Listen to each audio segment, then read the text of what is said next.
প্রতি বছরের মতো এবারও মালদা জেলার গাজল ও বামনগোলা থানার সীমান্তবর্তী টাঙ্গন নদীতে অনুষ্ঠিত হলো ঐতিহ্যবাহী নৌকা বাইচ প্রতিযোগিতা।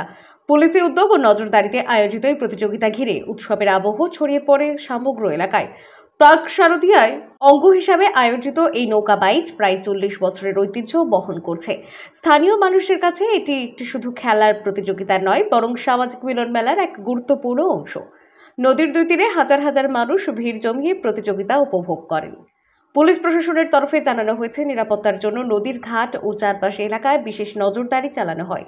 প্রতিযোগিতায় অংশ নেয় একাধিক দল এবং বিজয়ী দলকে পুরস্কৃত করা হয়।